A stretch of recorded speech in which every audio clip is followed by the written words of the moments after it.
Bueno, nos vamos al encuentro de Marcelo Slotto. ¿Cómo andamos, Slotto? Muy buenas noches, Gato. ¿Cómo te va? ¿Cómo va eso? Bien. Nos reencontramos después de una semana. Así es. Ahí también te respondió, vos tenías esa preocupación de cómo iban a pagar. Así te respondió es. Silvina Bataki. Sí, vamos a estar analizando hoy en el programa no solo la medida de las LELIC, sino toda la batería que ha lanzado Alberto Fernández este fin de semana y que ha movido el tablero de las Movió el elecciones. tablero. Y viste que, digo, propuestas claras y que se pueden hacer frente a la campaña sucia. Por primera vez ahí se puede debatir sobre propuestas concretas. Propuestas concretas, ¿qué es lo que hay que hacer? Gracias, Marcelo. Gracias, Buen Gato. programa. Chau, Los saludo a ustedes formalmente. Bienvenidos al programa número 30.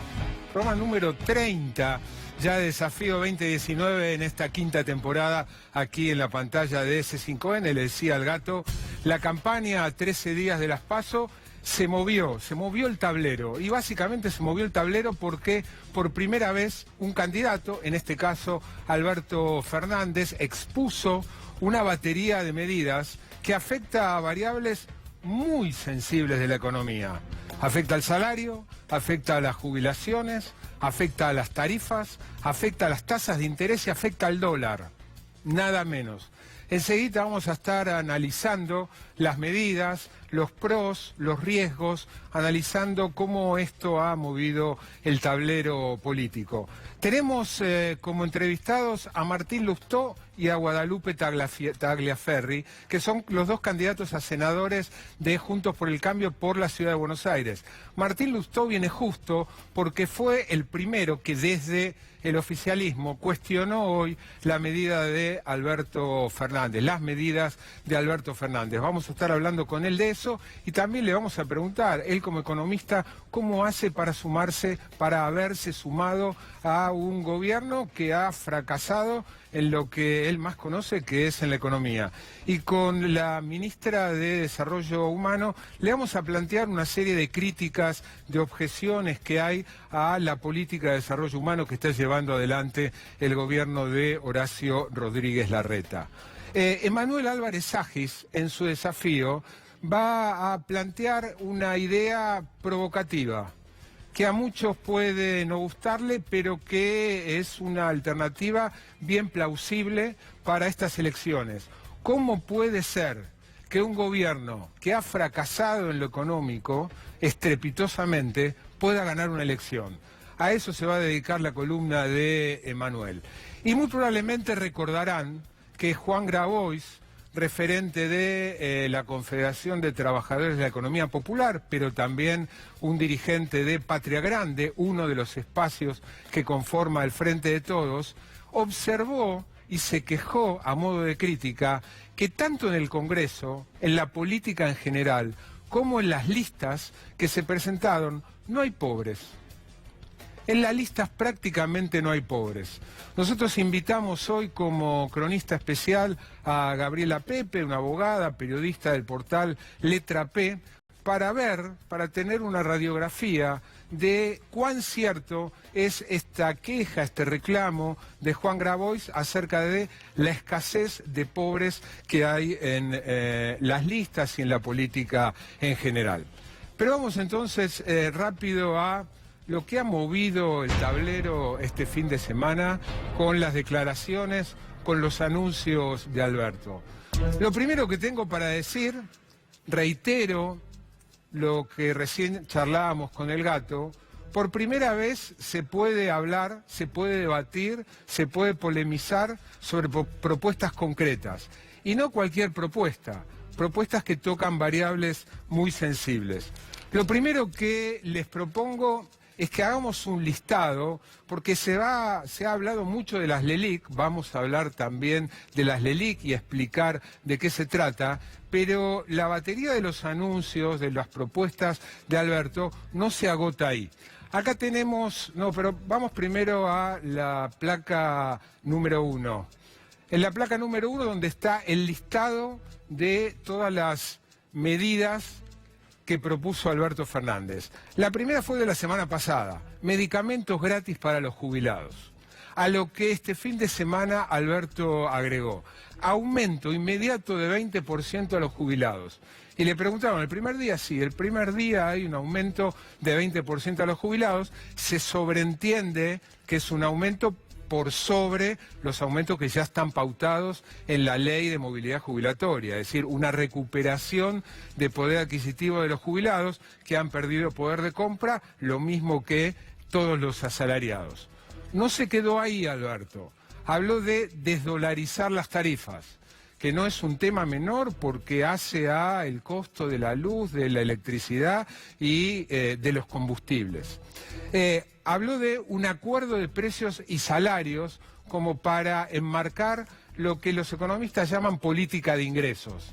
Es decir, cómo hacer para coordinar distintas medidas y que eso se traduzca en aumentos salariales y no en inflación. Y tocó un tema muy sensible. Alberto dijo, el dólar está retrasado y se pronunció claramente a favor de un dólar más alto. Enseguida vamos a ver la declaración textual de Alberto al respecto. Y finalmente, reducción a la mitad de las tasas de las LELIQ. Ya nos vamos a meter en el tema de las LELIQ. Pero antes, en lo que yo creo que es, pese a que se habla mucho de las LELIQ, el punto más sensible de las propuestas que hizo Alberto. Estos son textuales del reportaje que anoche le dio a Roberto Navarro. Dijo Alberto, el gobierno cree que con contener el dólar alcanza. Claramente el gobierno viene tomando medidas, algunas de ellas están vinculadas precisamente con las LELIQ, para mantener el dólar más o menos quieto, que no se le dispare. Es casi como la prioridad en materia de estrategia económica electoral, frenar el dólar. No solo eso, dijo, toda la Argentina sabe que el dólar está retrasado y que en algún momento se va a mover. Que el dólar está retrasado significa que el dólar está barato. No solo eso, en la siguiente placa hay indicios claros de qué tiene Alberto en la cabeza en respecto al dólar. Con este dólar subvaluado, es decir, con este dólar barato, ni siquiera se liquida la cosecha récord. Hay serios indicios de que quienes tienen la cosecha están reteniendo, no están liquidando como manera de presionar para que el dólar suba más y obtengan más pesos por los dólares que ellos obtienen en la exportación. Y si quedaba alguna duda sobre Alberto, pasaba un segundo al anterior. Dijo Alberto, siempre creímos que el dólar alto es un mecanismo para promover la producción, el consumo y el desarrollo. Traducido, si Alberto Fernández es presidente, el dólar va a estar más arriba, más caro de lo que está ahora. Esa es la batería de medidas. Detengámonos un poquitito en lo que hizo más ruido, que es el tema de las LELIQ. ¿Qué son las LELIQ? Ahí hay una síntesis, vamos a ver una síntesis. LELIQ son las letras de liquidez del Banco Central. Son unas letras, un título, un bono que emite el Banco Central con algunas características.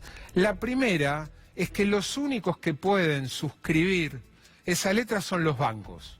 O sea, los bancos con el dinero sobrante, y a los bancos le está sobrando mucho dinero porque tienen mucha liquidez, tienen la alternativa, ellos solos, de suscribir LELIQ. ¿Con qué incentivo? Y que se le está pagando unas tasas exorbitantes, que llegaron a más del 70% y que ahora están en un 60% de tasa de interés anual. 60% de tasa de interés anual están pagando las LELIQ. La pregunta es, ¿cuántas LELIQ tienen los bancos? Redondeando, 1,3 billones de pesos. Es un 1 seguido con un 3 y 11 ceros. O traducido a dólares, 29.000 millones de dólares tienen los bancos en LELIQ, que le rinden sin hacer absolutamente nada. No es que se toman el trabajo de evaluar un proyecto, de decidir si el proyecto es rentable y prestarle o no a una empresa o a un particular. No, sencillamente toman depósitos, se dan vuelta, se lo pasan al Banco Central y el Banco Central les paga 60% hoy. En su momento fue incluso más, de tasa de interés anual. ¿Cuánto? Bueno, el 60% del stock de LELIQ es, en términos anuales, si se mantuviera esta tasa y ese stock, 780.000 millones de pesos. Vaya si es dinero, equivalente a 17.500 millones de dólares. La pregunta es, que uno tiene que hacerse, ¿por qué semejante disparate? ¿Por qué el Banco Central lleva adelante una política que le permite a los bancos forrarse de guita con una tasa de interés 60% que se traduce, entre otras cosas, en tasas para los pocos préstamos que hay, que los torna a los préstamos inaccesibles? Hay motivos desde la lógica del gobierno. Los motivos son, primero, para secar a la economía de dinero. Los bancos, todo el dinero, buena parte del dinero que obtienen por los plazos fijos, se dan vuelta y se lo dan al Banco Central y no circula. ¿Y eso qué evita? Y evita, por ejemplo, la compra de dólares. Como les dije recién, prioridad absoluta en materia de estrategia electoral del gobierno, mantener el dólar quieto. Pero además, y se engancha con lo de recién, para impulsar altas tasas de interés a plazo fijo. Para los bancos es un gran negocio pagar 47, 48% de tasa de interés y sin hacer nada, darse vuelta, prestársela al Banco Central al 60%.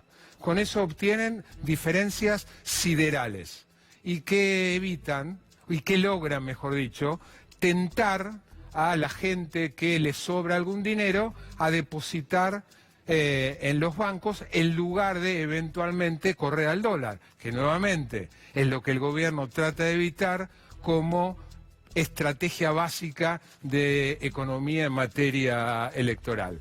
Todo esto para evitar que la gente compre dólares. Esa es básicamente la lógica de las LELIQ. ¿Qué es lo que dijo Alberto? Y Alberto dijo, en realidad él no dio números. Hoy entrevisté a Arnaldo Bocco, uno de los economistas que trabaja con él, y a cuánto están pensando reducir la tasa de interés de las LELIQ a la mitad, al 30%. Hasta ahí las medidas. Lo que hay que reconocer son varias cosas. En primer lugar, estamos, creo yo, por primera vez en campaña de parte de los dos candidatos, de uno de los dos candidatos con chances de ser presidente, de discutir cosas bien concretas y cosas muy importantes, desde medicamentos a dólar, tasa de interés, salarios, jubilaciones, etcétera. En segundo lugar, que Alberto está dando a entender que va a llevar adelante, lo dijo textualmente, una política de fomento al mercado interno y de impulso a las exportaciones con un dólar más alto. Y hay que reconocer que es el primero que ha dado medidas concretas. Ahora, y para terminar, esto tiene sus riesgos. O sea, estas medidas tienen sus riesgos, que los podemos sintetizar básicamente en estos dos. En primer lugar, el bajar la tasa de interés puede ocasionar y además insinuar que si él es presidente el dólar va a ser más caro. Esto puede detonar un retiro de depósitos por caída de la tasa de interés que vayan a la compra de dólares. Hoy el mercado se mantuvo bastante tranquilo, el dólar subió 40 centavos, pero vamos a ver qué es lo que pasa en los días sucesivos. Decir que el dólar va a estar más alto, más allá del tema de las LELIQ, conlleva sus riesgos. Dólar más alto, además, como todos bien sabemos en la Argentina, corre el riesgo de ser un disparador de una aceleración de precios.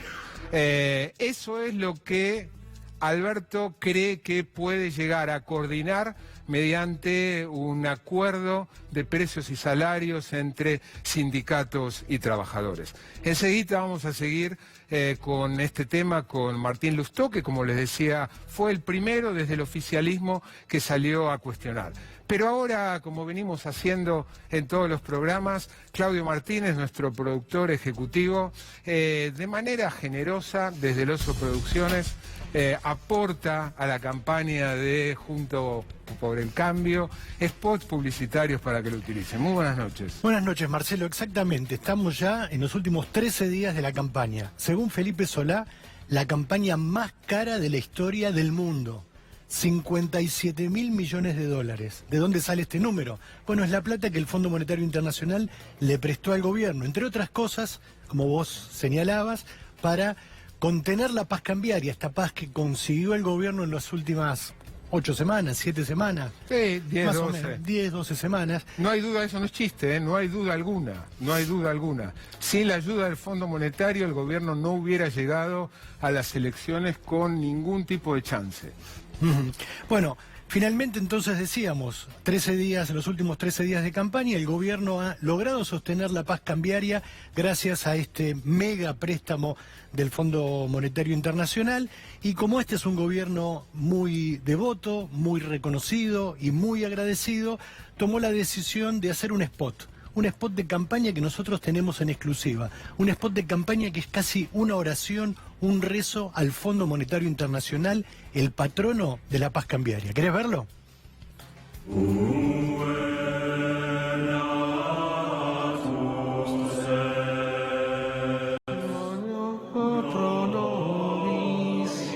Alabado seas, FMI, patrono de la paz cambiaria.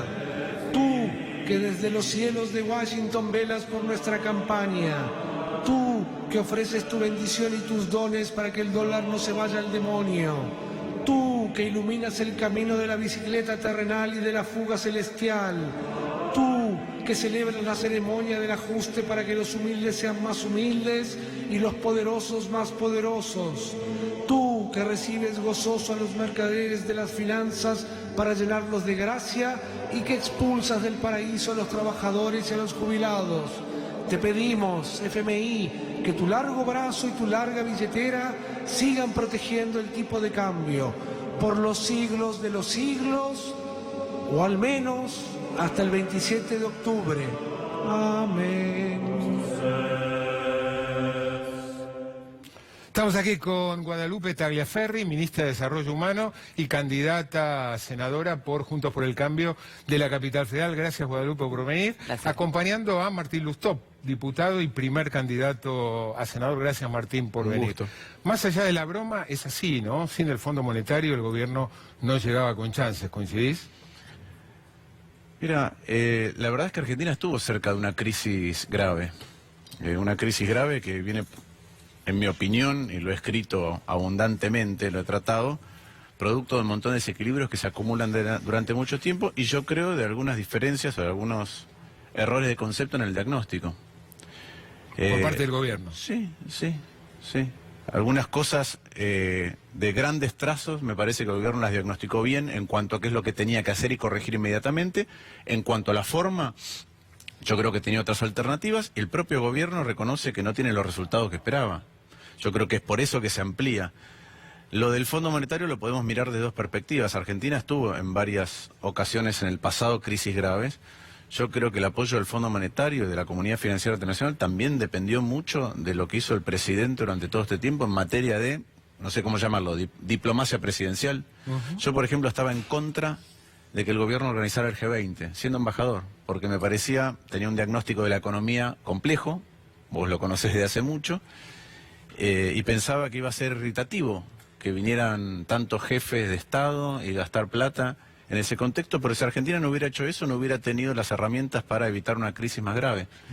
Y sabemos que las crisis graves son lo que deterioran la distribución de ingresos en la Argentina y rompen el tejido social. Es básicamente por las crisis que hemos tenido que Argentina hoy tiene 5 o 6 veces más pobreza que hace medio siglo y doble desigualdad. Es una hipoteca que va a ser difícil, muy difícil de levantar, ¿no?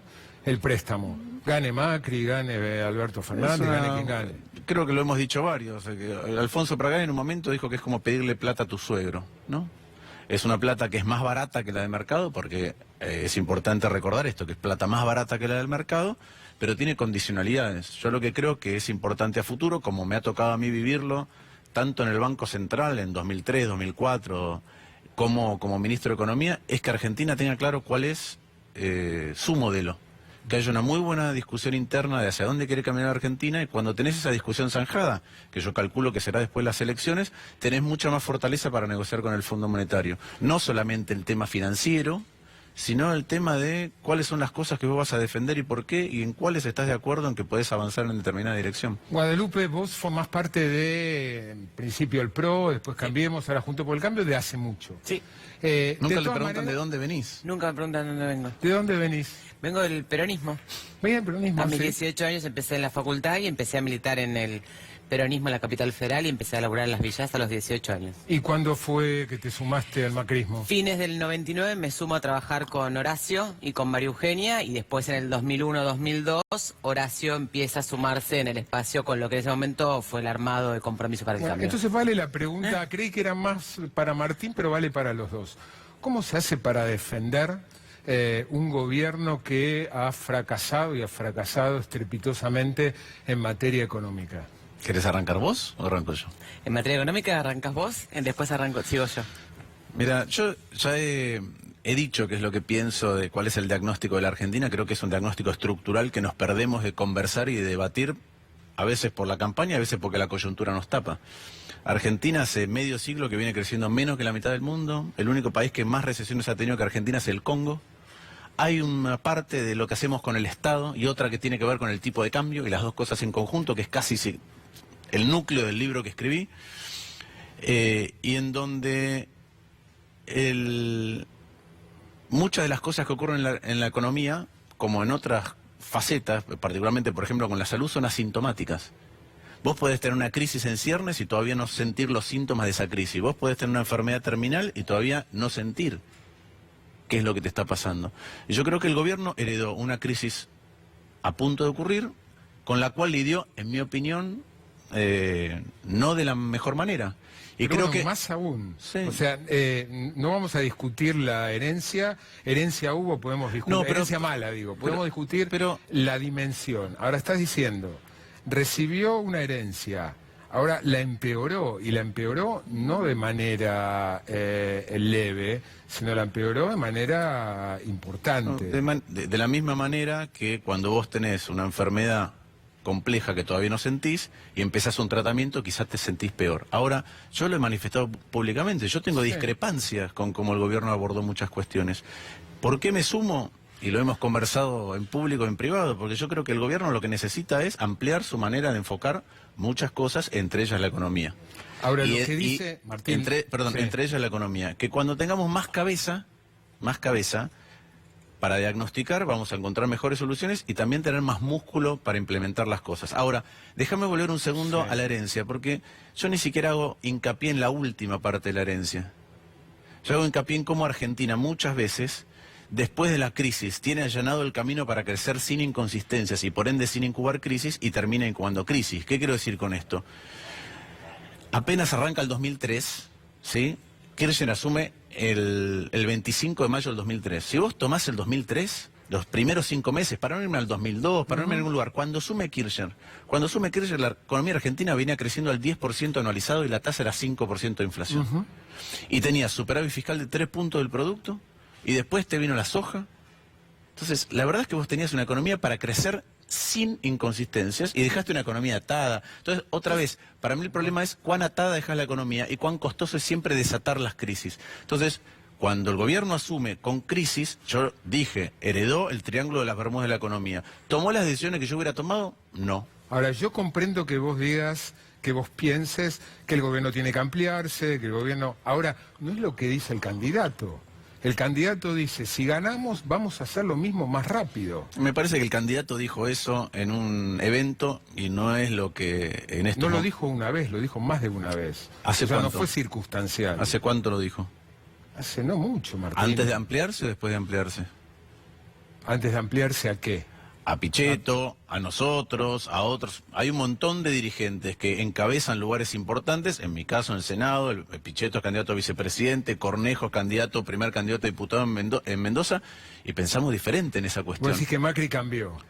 Yo he tenido un montón de conversaciones con el presidente y la verdad es que me parece que el diagnóstico que él tenía originalmente y el que tiene ahora es diferente. Guadalupe, ¿cómo se hace para defender un gobierno al que le fue en lo económico muy mal? Mira, yo trabajo hace 12 años en la ciudad, en el área social. Y lo que te puedo contar es cómo venimos trabajando en función de la ciudad que encontramos y la ciudad que tenemos hoy. Y en función de eso creer que también además, como decía hoy a la tarde, hace 30 años que en la Argentina no se perfora el piso del 25% de pobreza. Y cuando trabajamos en pobreza, no trabajamos solamente en pobreza por transferencia monetaria, que es la más medible y que obviamente no es menor, porque si te llegás o no con la guita a fin de mes. Y es la que subió. Pero la pobreza es multidimensional. Y lo que hemos hecho en muchos años y durante este tiempo en la ciudad, y que viene haciéndose en la Argentina, tiene que ver no solamente con esta, que obviamente sí subió y es compleja, y es lo que tiene que ver con lo que planteaba Martín, sino con todo lo que es pobreza multidimensional, que es acceso a la educación, que es acceso a la salud, que es seguridad alimentaria. Ahora, Guadalupe, los datos del observatorio de la Universidad Católica, tomando en cuenta las variables de la pobreza multidimensional, es decir, no solo el bolsillo, plantea que en pobreza multidimensional no están mejor, no estamos mejor. En la ciudad, todos esos indicadores, No, estamos hablando estamos eligiendo presidente.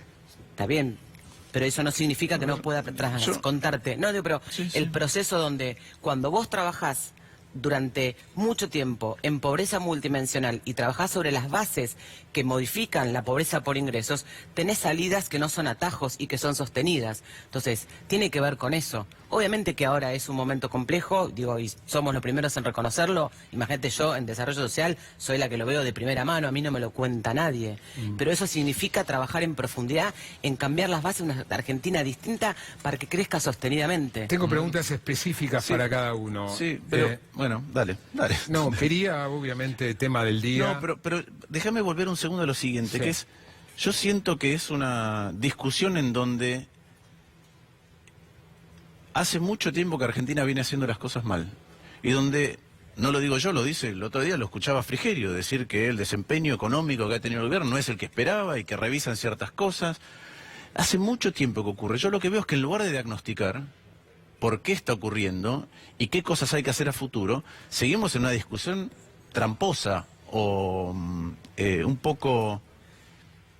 ¿Cómo sería? Poco conducente, diciendo, esto funciona mal, lo anterior también funcionaba mal, Argentina hace un montón que funciona mal, diagnostiquemos por qué funciona mal y veamos qué cosas podemos corregir. Nada se va a corregir desde la magia. Yo creo que hay dos cuestiones fundamentales para que Argentina crezca. Dos. Una es, ¿estamos haciendo más o menos productivo el Estado?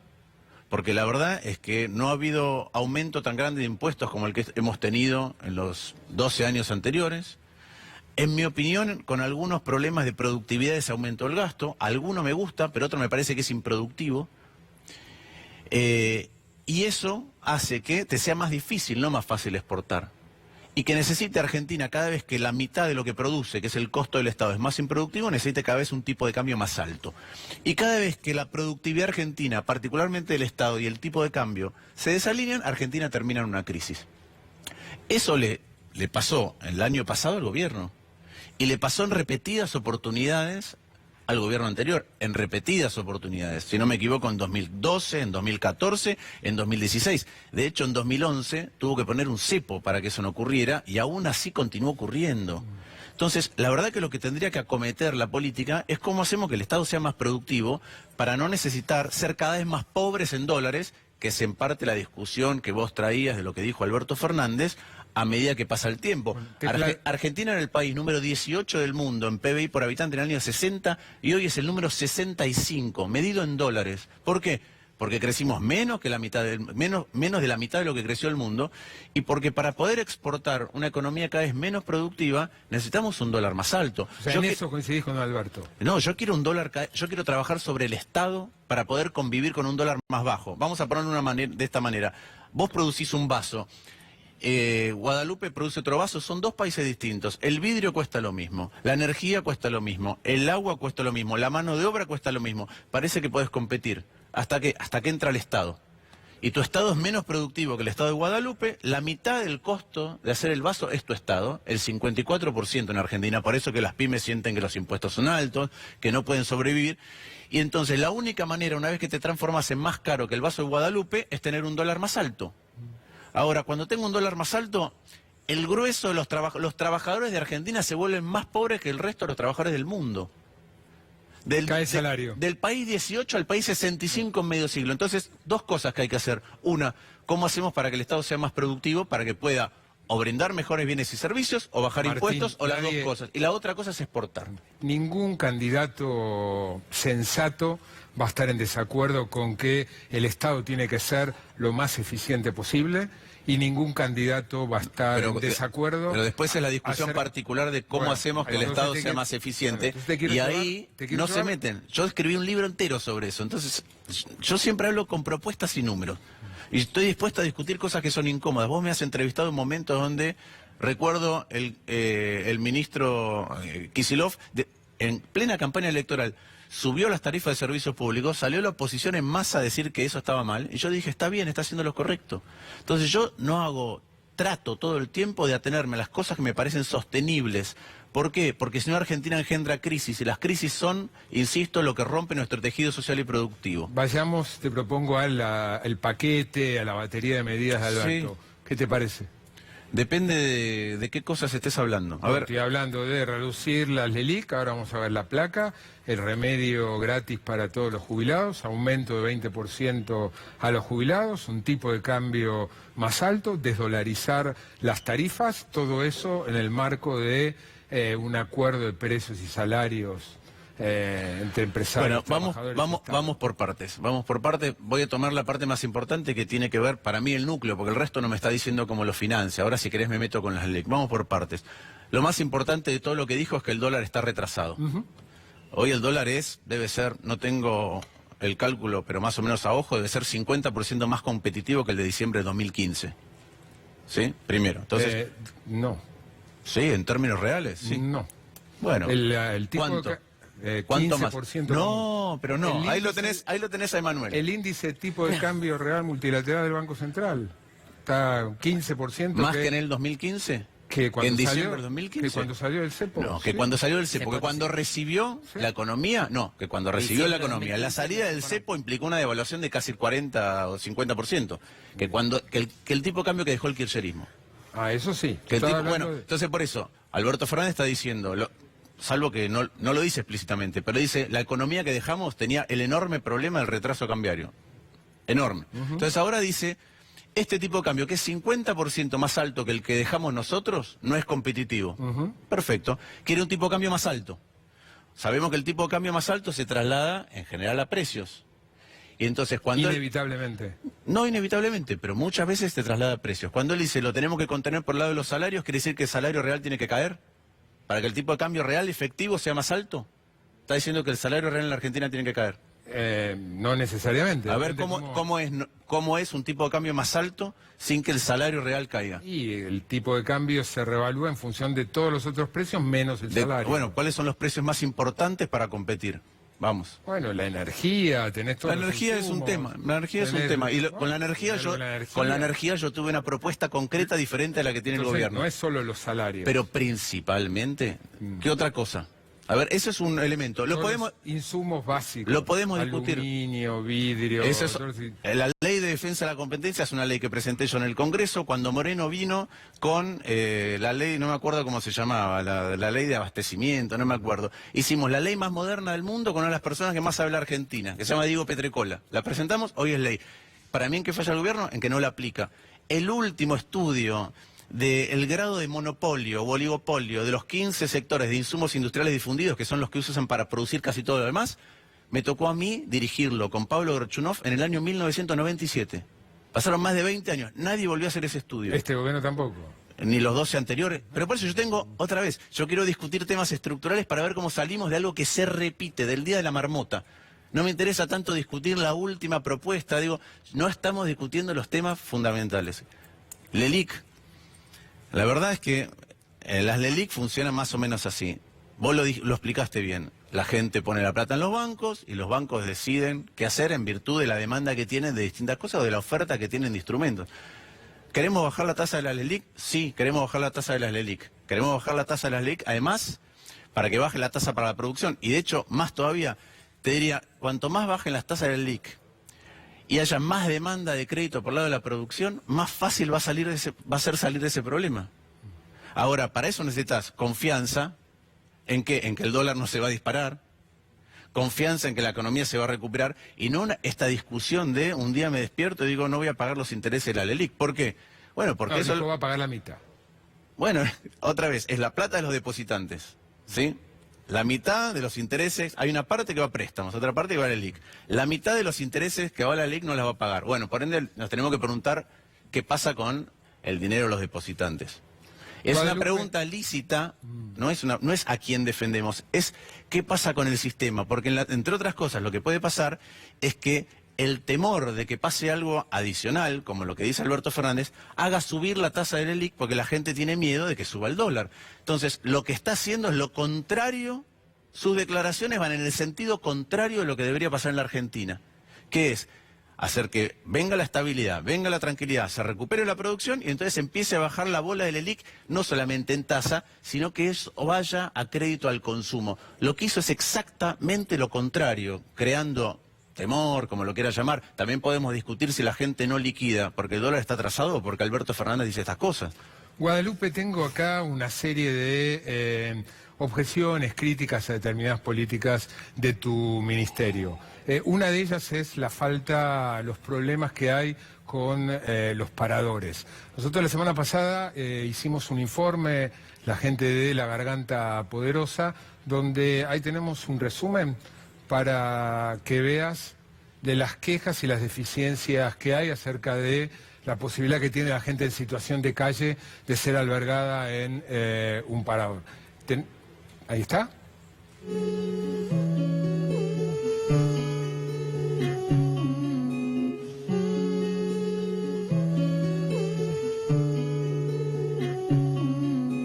Hace 2 años que estoy en esta situación de calle. Y por cosas de la vida, dejé de trabajar. Yo hago de todo, soy albañil, electricista, pintor. Las personas que me daban trabajo tenían posibilidades de darme trabajo, pero después ya no, y la plata no fue alcanzando, la comida aumentó, y bueno, como que tuvieron que ajustarse al bolsillo, y hoy en día un trabajo me cuesta mucho conseguirlo. De hace 2 años que estoy en situación de calle y cuando llamás al 108, habíamos llamado a las 4 de la tarde en Plaza de Mayo y vinieron a las 4 de la mañana. Era para sacar una foto, te juro. Los nenes, ellos 2 se quedaron dormidos en el piso, en un cartón. Te hablo de esto hará un mes más o menos. La policía que estaba ahí al lado mío llamando al 108, el 108 no venía. Malos tratos, te roban las cosas. Vos estabas durmiendo tranquilo, te levantaban y te mojaban en tu cara, te agarraban, te mojaban los colchones, las frazadas, todo. O si no traían un camión de la basura y cargaban todo y te tiraban todas tus cosas. Te dejaban sin nada. Para nosotros uno grande, vos sabés que nosotros aguantamos frío, nos tapamos con cualquier cosa, nos abrigamos y ya está. Pero las criaturas no. Nos llevaron al parador Costanera Sur, trataba de no estar porque era un lugar terrible, por eso yo... Bueno, eso es un poco una síntesis, ¿no?, de las quejas que hay acerca de los paradores. Nosotros tenemos 27 paradores. Algunos son propios del Estado y muchos son de organizaciones sociales, de Proyecto 7, de Ejército de Salvación, de Cáritas. El Costanera Sur, que mencionaba la señora, es un parador para familias. Digo, hay como un mito de que tampoco tenemos paradores para familias. Siempre hay que mejorar los paradores porque siempre uno tiene que estar en la función pública pensando qué más puede hacer, pero hay una red entera donde hay trabajadores sociales que son profesionales, que tienen puesta la camiseta del laburo social, digo, que siempre requiere... Ahora, la gente no se queja porque sí, ¿no? Esa gente particularmente. También hay estas personas que tienen todo el derecho y seguramente tienen genuina convicción y razón en su queja, pero también vos tenés nosotros tenemos 2.300 camas y alrededor de 800, 900 personas duermen todas las noches en los paradores, con lo cual y todas son verdades. No digo que esta persona no tenga su problema, obvio, está en calle, y estar en calle es malo, es complejo.